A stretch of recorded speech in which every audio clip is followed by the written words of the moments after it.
नमस्कार दोस्तों, दीपिका ऑफिशियल पे आप सभी का स्वागत है। आशा करती हूँ आप सब लोग ठीक होंगे। तो आज हम आप सबके बीच लेकर आए हैं प्यारा सा देवी दुर्गा मैया का पचरा गीत है। दोस्तों, जब माता रानी क्रोधित होती हैं तो क्या कहती हैं, इस गीत में आप लोग सुनिएगा। दर्द भरा, बहुत ही दर्द भरा गीत है। दोस्तों, आप लोग पचरा गीत फुलवाच करके सुनिएगा। कैसा लगा कमेंट में जरूर बताते हैं। हवा में लिहली मैया बासे कई डेलरिया हे कि चली भैली ना, हे कि चली भैली ना।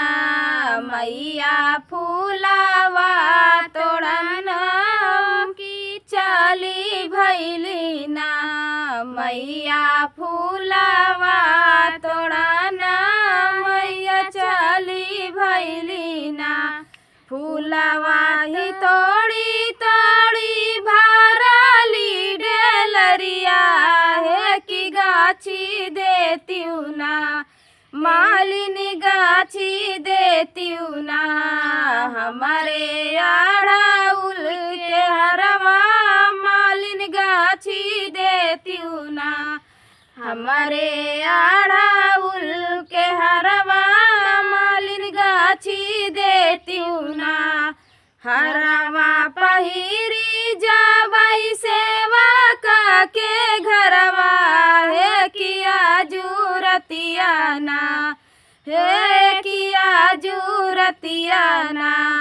उनके होई है जगरतवा हे किया जूरतिया ना, उनके होई है जगरतवा मालिनिया जूरतिया ना। कैसे के गाछी मैया अड़हुल के हरवा हो किया जूरतिया ना, हे किया जूरतिया ना। होई है नींदिया खराब मैया जूरतिया ना, होई है नींदिया खराब मैया जूरतिया ना।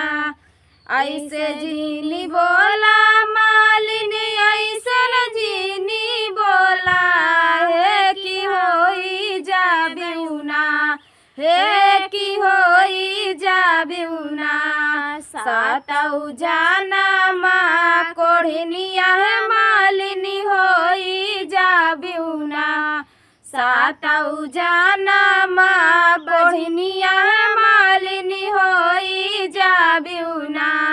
सातऊ जाना माँ बजनिया है मालिनी होई जाबिऊ ना।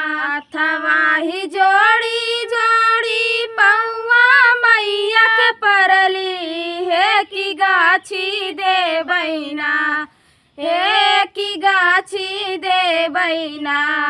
मैया अड़हुल के हरवा मैया गाछी देबई ना, तोहरे अड़हुल के हरवा मैया गाछी देबई ना।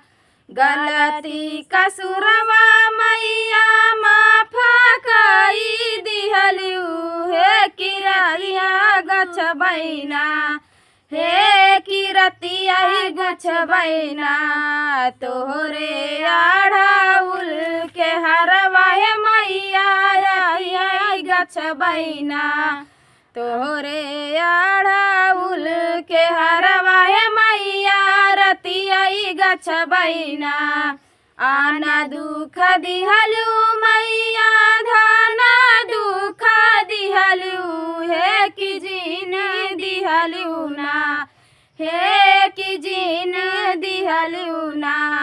सातऊ जाना माँ कोढ़निया है मैया जीनी दिहलू ना, सातऊ जाना माँ कोढ़निया है मैया जीनी दिहलू ना। सातऊ जाना माँ बजनिया है मैया जीनी दिहलू ना, सातऊ जाना माँ बजनिया है मैया जीनी दिहलू ना। तो ये प्यारा सा देवी पचरा गीत आप सबको कैसा लगा कमेंट में ज़रूर बताना दोस्तों। मिलते हैं अगले वीडियो में, तब तक के लिए जय माता दी।